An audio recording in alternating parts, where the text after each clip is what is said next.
Boa noite, pessoal. Como é que vocês estão? Então, assim, lembra que a gente já falou sobre a judicialização em saúde, a gente já falou sobre o papel do gestor, né, no SUS, e hoje a gente vai dar uma introdução do que seria essa saúde suplementar, para que futuramente a gente fale um pouco sobre as questões de como é o funcionamento do plano de saúde. Então, o que é essa saúde suplementar? Para que a gente entenda assim, melhor de como funciona a saúde suplementar, nós precisamos diferenciar do que é um serviço no setor público e do que é um serviço no setor privado. E isso é importante que a gente entenda. O setor público, qual é a diferença dele? No setor público, nós temos o SUS. O que seria esse SUS? Para que o SUS funcione, ele precisa de algumas informações, precisa de algumas diretrizes. Dentre eles, nós temos a universalidade, a integralidade, a equidade. Como é que ele funciona sem contribuição direta?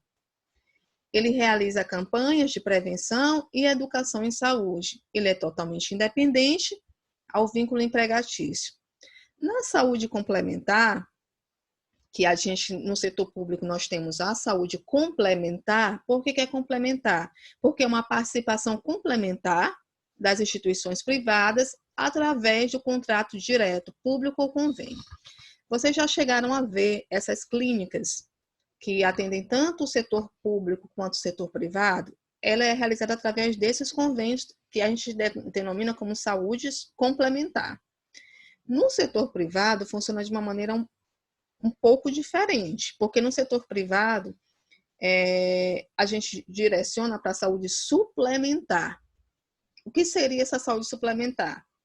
Na saúde suplementar, o direito à saúde é apenas aos contribuintes que têm adesão aos planos. Ela visa lucro, os serviços são disponibilizados de acordo com o valor pago, o valor depende da idade, doenças pré-existentes, entre os fatores. A gente tem, como exemplos, vários planos de saúde que precisam fazer um levantamento antes, uma perícia médica para determinar realmente se ele tem ou não fatores pré-existentes que podem chegar a esse paciente ficar mais tempo internado, mais tempo em uma UTI. Isso vai gerar, né, um aumento em relação ao valor do plano. E ele é sem vínculo ao fator prevenção, porque ele é totalmente voltado à questão hospitalocêntrica e ambulatorial. Então, diante disso, eu queria que vocês refletissem o que vocês entendem por saúde suplementar.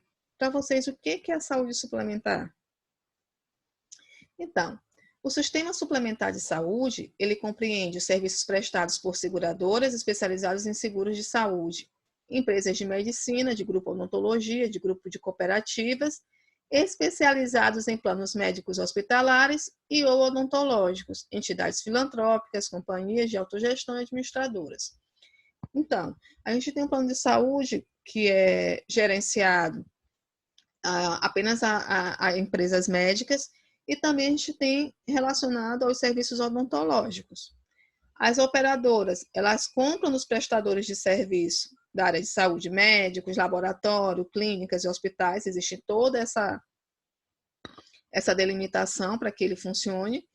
E ele também tem a questão dos serviços como consultas, exames, internações, cirurgias, tratamentos e outros procedimentos. Portanto, ele dispõe de carteira de cliente, que é a carteirinha do plano de saúde, conveniados ou segurados. E a partir dos contratos, eles remuneram as operadoras de plano de saúde e seguro de saúde por meio de mensalidades. Então, uma outra questão que eu quero que vocês entendam. A gente precisa fazer um levantamento histórico de como foi esse desenvolvimento desse sistema dentro, né, do nosso país. O sistema de saúde brasileiro, ele desenvolveu-se a partir da Previdência Social. Então, os planos de saúde comerciais com clientes, aberturas surgiram com planos coletivos e empresariais, através da medicina de grupo no ABC Paulista em 1950. A gente vê que não é uma coisa muito nova, não é uma coisa muito recente. Só que antes, esse público eram trabalhadores de cooperativas, de empresas, é que tinham esse plano de saúde por essa modalidade. Ainda existe hoje? Existe. Em 1964, a Volkswagen ela dispensa o IAP da prestação da assistência de seus trabalhadores e surge o primeiro convênio de empresas. Na década de 60, foi criada a primeira Unimed. Trabalhadores de estatais, bancários e algumas instituições do governo federal, entre outros, já possuíam plano de saúde. O que a gente vê ainda hoje é que ainda existem empresas, né, muitas empresas que fornecem a questão do vínculo empregatício e oferecem os planos de saúde, que são os planos empresariais. Na década de 70, houve uma consolidação de um complexo médico hospitalar. E o que aconteceu também?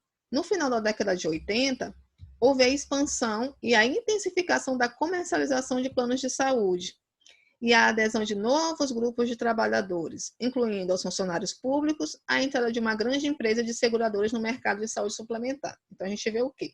Na década de 60, a saúde era voltada apenas para uma classe trabalhadora. Somente em 80 começou a ser observado a questão de que funcionários públicos eles também poderiam aderir a planos de saúde. Então, esta expansão, ela foi ao longo do tempo impulsionada pela situação de baixa capacidade e resolutiva dos serviços públicos de saúde e também pela hegemonia do modelo vigente no país, centrado na doença e focado na assistência médico-hospitalar especializada. Então, verificou-se nessa época que precisava de uma assistência mais especializada até para os funcionários, para todas as pessoas. No final de 80, houve a expansão e a intensificação da comercialização de planos de saúde com a adesão de novos grupos de trabalhadores, incluindo os funcionários públicos.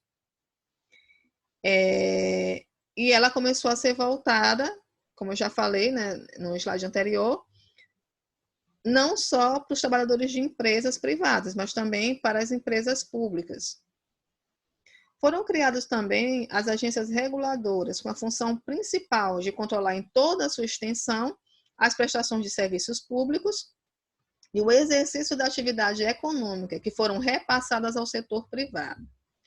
Segundo o Programa de Gestão Pública Empreendedora do Ministério do Planejamento, Orçamento e Gestão, as agências reguladoras são autarquias de regime especial com personalidade jurídica de direito público, imbuídas de regular, fiscalizar e normatizar o domínio econômico dos serviços públicos delegados. O objetivo final é fortalecer a competição no setor privado da economia, de forma a buscar um equilíbrio entre Estado, usuários e delegatários. Percebam que o plano de saúde ele não pode funcionar de qualquer maneira dentro de uma instituição. O mesmo modelo ele foi aplicado em setores que não eram de serviços exclusivos do Estado, como, por exemplo, no setor de planos privados, de assistência à saúde e medicamentos. Mas, de fato, eles necessitariam de ser regulamentados e regulados da mesma forma. Percebam que o plano de saúde ele não chega, né, a funcionar no setor apenas jogados da maneira que eles querem. Não, existe uma regulamentação para isso. Dois papéis principais das agências reguladoras no contexto brasileiro são minimizar a incerteza regulatória, que pode reduzir a confiança do investidor, e proteger-se com um administrador imparcial e autônomo dos agentes de mercado. As agências reguladoras do Brasil, ela tem suas decisões controladas pelo Poder Judiciário e certa subordinação ao Poder Legislativo e Poder Executivo. Além disso, cada agência possui uma lei e uma criação. A regulação, enfim, ela pode ser entendida como um conjunto de medidas e ações de normatização, controle e fiscalização do Estado perante os mercados privados de forma a alcançar vantagens política, técnica e fiscal. Então, com isso, gente, eu trouxe um breve histórico para vocês. O que seria esse breve histórico? No nosso histórico, a gente tem aqui, em 88, houve um marco, foi a Constituição brasileira, ela reconhece o direito de acesso universal à saúde a toda a população, que foi por meio de quê? Do Sistema Único de Saúde, o SUS. Em 90, houve a Lei 8080, de número 8.142, que regulamentam os serviços e a participação da sociedade e as bases de funcionamento do SUS. Em 2000, houve a criação da Agência Nacional de Saúde Suplementar e regulação do setor privado de saúde. Percebam que não é uma coisa tão antiga, né?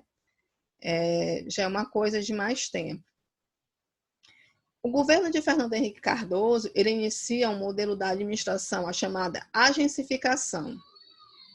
Pois para a forma do Estado, proposta por um governo, esta foi a maneira encontrada para normatizar, organizar, acompanhar e fiscalizar o setor regulado, que estava em franco crescimento com a agência privatista, proposta da década de 90. O que acontecia? Existiam os planos de saúde, mas precisava-se de quê? O plano de saúde ele era implantado no Brasil de qualquer maneira, com valores diferenciados, então precisava de uma regulação, de um teto de porcentagem de aumento por ano. Segundo o Programa de Gestão Pública Empreendedora do Ministério do Planejamento, Orçamento e Gestão, as agências reguladoras são autarquias de regime especial com personalidade jurídica de direito público, imbuídas de regular, fiscalizar e normatizar o domínio econômico dos serviços públicos delegados. O objetivo final é fortalecer a competição do setor privado da economia, de forma a buscar um equilíbrio entre estados, usuários e delegatários. Dois papéis principais dessa agência reguladora no contexto brasileiro são minimizar a incerteza regulatória, que pode reduzir a confiança do investidor, e proteger-se com o administrador imparcial e autônomo dos agentes do mercado. As agências reguladoras no Brasil, ela tem suas decisões controladas pelo Poder Judiciário e certa subordinação ao Poder Legislativo e Poder Executivo. Além disso, cada agência ela possui uma lei de criação e o Estado, ele perante o mercado privado, ele visa a questão de alcançar vantagens políticas, técnica e fiscal. As vantagens das agências reguladoras. Existe um diálogo entre os agentes sujeitos da agência regulatória, existe um equilíbrio no setor regulado, a especialização das agências, a neutralidade política, a autoridade do colegiado das agências, a capacidade técnica das agências e a autonomia das agências e controle pelo Tribunal de Contas, ou seja, a agência reguladora ela fiscaliza e regula todo esse papel de instrumento em relação aos planos de saúde. Quais são as desvantagens? A distância entre o órgão regulador e o órgão encarregado da função central de política, a força das agências reguladoras, o sacrifício da legitimidade democrática, a incoerência com o governo, a usurpação de poderes tradicionais, a falsa independência, deficiente deslegalização e a fraca participação popular, porque é passado para a população apenas a porcentagem mínima e a máxima que pode sofrer de aumento durante o ano, né, de plano de saúde. Então, o que diferencia a questão dos beneficiários, as operadoras e o período de carência? O beneficiário, o termo refere-se aos indivíduos. Quem são eles? São os indivíduos com vínculo a planos de saúde, podendo existir mais de um vínculo para o mesmo indivíduo, ou seja, uma pessoa física pode estar vinculada a mais de um plano de saúde. Uma outra questão, não existe a questão da obrigatoriedade da pessoa ter apenas um. Se ela quiser ter condições de ter 2, 3 planos de saúde, não há nada que impeça. Operadoras. Quem são essas operadoras? São pessoas jurídicas, constituídas sob a modalidade sociedade civil ou comercial, cooperativa ou entidade de autogestão, autorizada a partir do registro da ANS, comercializar planos privados da assistência à saúde. O que acontece? A gente vê muito também, um exemplo básico, os bancos. O Banco do Brasil, ele tem um plano de saúde que é próprio da instituição e que ela fornece esse plano aos trabalhadores e aos familiares, não é isso?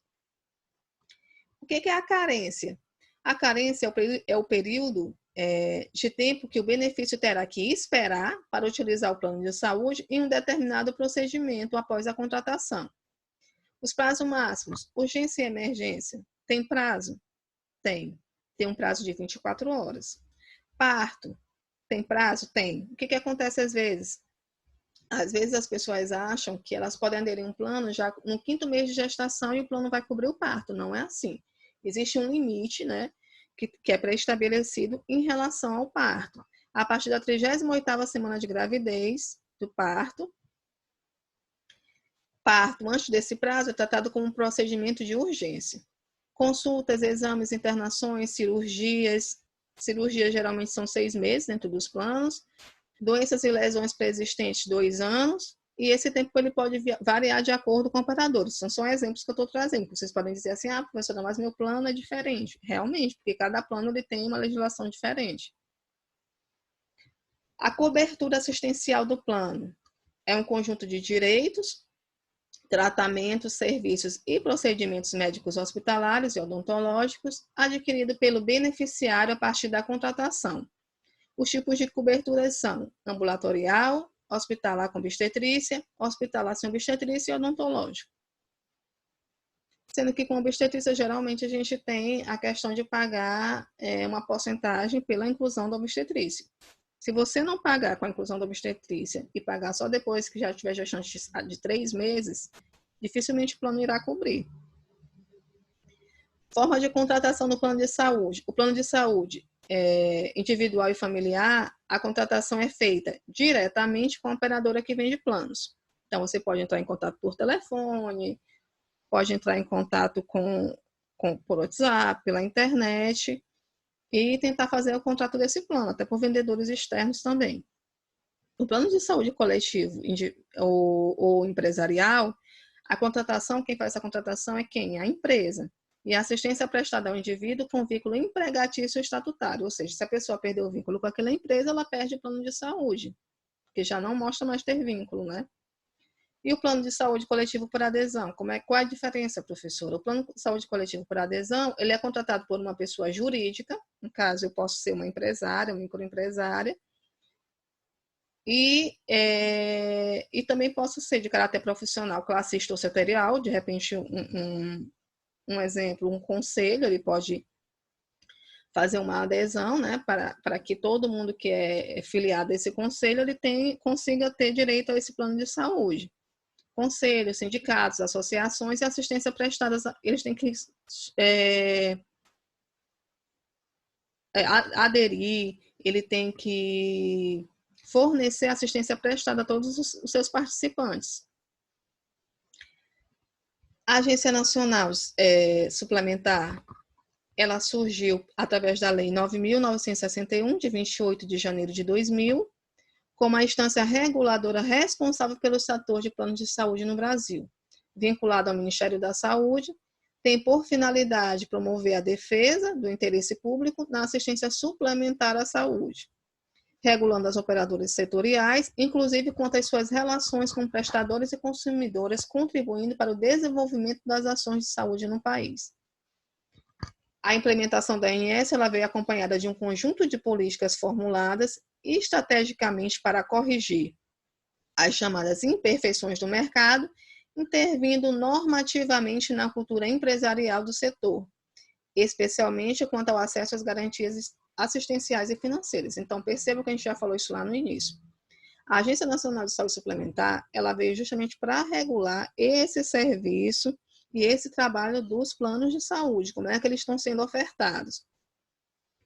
Tanto o papel da ANS quanto, propriamente dito, o processo da regulação, dentro desse contexto histórico, se fortaleceram a partir do enfrentamento dessas distorções herdadas do período anterior às normas regulatórias. Eram comuns a práticas negativas de atendimento, exclusão de doenças, de clientela e rescisão unilateral de contratos, restrição de coberturas e reajuste sem controle. Então, precisou surgir a regulação da agência para que tivesse esse controle relacionado aos serviços prestados. Aqui eu trago uma tabela falando sobre a regulamentação dessa saúde suplementar, a ANS. A ANS regula o setor suplementar, controlando a entrada e saída das empresas. Apesar de não emitir concessões, ela autoriza ou não o funcionamento das mesmas, exige garantias financeiras, ela intervém do mercado, caso haja desequilíbrio econômico assistencial relacionado à prestação do serviço, É garantida a prestação de serviço aos beneficiários caso as operadoras saiam do mercado. O que aconteceu? Um caso bem recente, um exemplo, a Unimed. A Unimed ela deu um prazo para tentar fazer com que as pessoas que ainda quisessem ter plano de saúde, elas conseguissem migrar para outros planos. Aí elas deram as opções dos outros planos que talvez pudessem sair mais em conta para esse cliente. Elas não regulamentam preço, só controlam parte dos reajustes, cobrando o cumprimento dos contratos, isto é, o cumprimento da lei na prestação de serviços pelas operadoras de plano de saúde e fiscalizando as operadoras ativamente e reativamente. Elas regulam os aspectos fortemente vinculados à assistência e ela induz a competitividade. Por quê? Porque entre os planos de saúde, eles tentam oferecer sempre algo melhor para se diferenciar e com preços atrativos. Ela exige que o setor informe dados aos beneficiários, dados econômicos, financeiros, epidemiológicos e assistenciais. Como é que é feito esse ressarcimento do SUS através dessa regulamentação da saúde suplementar? O ressarcimento ao SUS, ele é dado, é uma obrigação legal das operadoras de planos privados de assistência à saúde, de restituir as pessoas do Sistema Único de Saúde no eventual atendimento dos seus beneficiários, que estejam cobertos por planos seguros de saúde. O que acontece? Uma pessoa ela tem um plano de saúde, não significa que ela não pode ser atendida pelo SUS. Ela pode fazer uma consulta, ela pode ir numa UPA e fazer o procedimento que for necessário. O SUS não nega. Apesar de quando ela colocar lá o seu número do CPF, vai aparecer que ela tem convênio. E esse convênio, ele tem que ressarcir esse valor que foi gasto, né, para o Sistema Único de Saúde. Qual foi o atendimento que essa pessoa fez? Ele tem que ser ressarcido. O SUS precisa ser ressarcido. Ele é identificado como um ponto precário da interlocução entre a ANS e SUS. Então, existe uma convenção muito grande, porque às vezes o repasse eles não querem passar o valor total, ou às vezes eles não entram em um acordo pelo valor da consulta ou valor do procedimento. Os pagamentos efetuados para a ANS são repassados ao Fundo Nacional de Saúde e assim repassados à instituição que prestou atendimento. Para que isso seja feito, a ANS ela identifica o paciente, o atendido pelo sistema público cruza as informações desse paciente com seus bancos de dados, cujo cadastro do usuário é abastecido pelos planos de saúde. A partir da identificação de um usuário com plano de saúde que tenha sido atendido no SUS, a ANS ela notifica a operadora sobre os valores que devem ser ressarcidos e dá início a um processo administrativo, em que a operadora poderá apresentar defesa e contestar a cobrança. Foi o que eu falei para vocês, que existem essas restrições, às vezes existe essa questão dessa discussão judicial. As mudanças relacionadas à estrutura do setor. O que aconteceu? Antes da regulamentação, as operadoras que funcionavam através das empresas, elas eram de livre atuação no mercado. Existia uma legislação do tipo societário, o controle era deficiente, quase não existia controle. Depois da regulamentação, essa atuação ela foi controlada. E a autorização de funcionamento, regras da operação sujeita a intervenção e liquidação. Houve uma exigência de garantias financeiras e profissionalização da gestão. Então, vocês viram que depois da regulamentação dos planos de saúde, teve um controle maior em relação aos serviços ofertados por elas. A assistência e saúde ao acesso, que é a questão do produto. A livre atuação, antigamente, antes da regulamentação, era de livre atuação. Existia uma livre definição da cobertura assistencial, a seleção era de risco, existia exclusão de usuários, existia uma livre definição de carências, livre definição de reajustes, botavam o valor que quisessem no mercado, a ausência do sistema de informações, o contrato era nebuloso, a atuação ela era controlada, a partir da regulamentação ela começou a ser controlada. E como é que funcionou? Existiu o quê? Uma qualificação da atenção integral à saúde, a proibição da seleção de risco, a proibição da rescisão unilateral dos contratos, a definição e eliminação das carências, reajustes controlados, internações sem limites, porque antigamente você teria limites para atendimento e para internações. O modelo de atenção com ênfase nas ações e promoções à saúde, prevenção de doenças, sistemas de informação como insumo estratégico e contratos mais transparentes. Então, assim, hoje a nossa aula, ela vai finalizar aqui, tá certo? Eu espero que vocês tenham entendido. A gente vai ainda ter uma atividade, né, como referência e como base para resolver essas questões. E eu aguardo vocês com a atividade até a próxima aula.